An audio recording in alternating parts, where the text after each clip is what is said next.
Hello বন্ধুরা, তোমরা কেমন আছো? আশা করি ভালো আছো। অনেক দিন পর আবার রান্নার ভিডিও নিয়ে চলে আসলাম। আজকে ইলিশ মাছের রেসিপিটা করব। রেসিপিটা আমি কীভাবে করব প্রথম থেকে শেষ পর্যন্ত দেখার অনুরোধ রইল। ভিডিও দেখতে থাকো। এবার ইলিশ মাছটা আমি কি দিয়ে করব তোমরা সেটা দেখতে থাকো। ইলিশ মাছ কী কী উপকরণ লাগবে আর কী দিয়ে করব। এই যে গাঠি কচু নিয়েছি, আলু দিয়ে গাঠি কচু দিয়ে সর্ষে বাটা করব। তার জন্য সর্ষে, জিরে, আদা আর একটু পেঁয়াজ আর দুটো কাঁচা লঙ্কা নিয়েছি। একটু হালকা তেল মশলা দিয়ে এটা করব। কড়াইতে তেল দিয়ে পর তেলটা গরম হয়ে যাবে, মাছগুলো ছেড়ে দিলাম এক এক করে। মাছগুলো বেশি ভাজবো না, মোটামুটি ভাজবে, বেশি ভাজার দরকার নেই। ইলিশ মাছ অল্প হালকা ভাজলেই বেশ টেস্ট লাগে ভালো।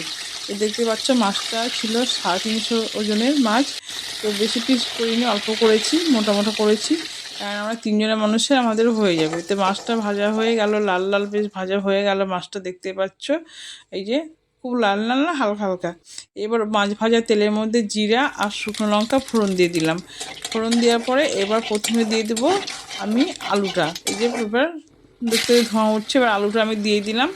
আলুটা দিয়ে একটু খানিকটা লাল লাল করে ভেজে নেব। শুধু আলুটা দিলাম, দিয়ে তেলে পুরো দিয়ে লাল লাল করে ভেজে নিলাম। দিয়ে এবার আমি কচুটা দিয়ে দিলাম, ডাঁটি কচুটা দিয়ে দিলাম। ডাঁটি কচুটা দিয়ে সেই কচু দিয়ে আজকে আমি সর্ষে বাটা করবো, সেই রেসিপিটা তোমাদের সঙ্গে শেয়ার করবো। এবার লবণ দিয়ে দিলাম, দিয়ে ভালো করে এবার লাল লাল করে ভাজবো। গাঠি কচু আর আলুটা দেখতে পাচ্ছ লাল লাল করে ভেজেছি। কচুটা দিয়েও ভালো করে ভাজবো, দেখতে পাচ্ছ। এই যে খুব সুন্দর করে নাড়ছি। আর ভালো করে কষে কষে করলে ভালো হবে। আর একটু ভাজিটা খুব ভালো দেবেন। হলুদটা দিয়ে দিলাম। এবার একটু হলুদ দিয়ে কষবো।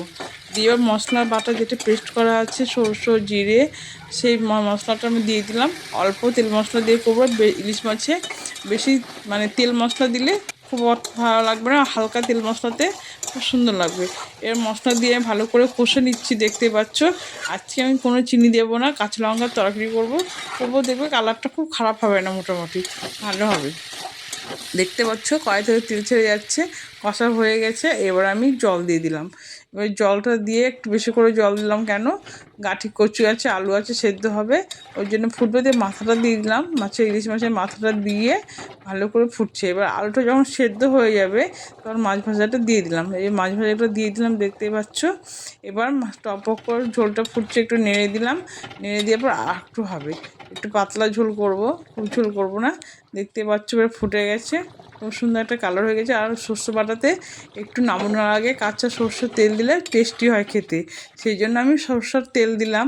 দেখতে পাচ্ছ এবার আমার রান্নাটা হয়ে গেছে। এবার ঝোলটা একটু কমে গেছে আর কালারটা খুব সুন্দর হয়েছে। তাও তেল ভাজটা, কেন ইলিশ মাছে খুব তেল ছিল। ইলিশ মাছটা খুব ভালো ছিল, খেতেও খুব সুন্দর ছিল হয়েছিল। দিয়ে মাছটা হয়ে গেল।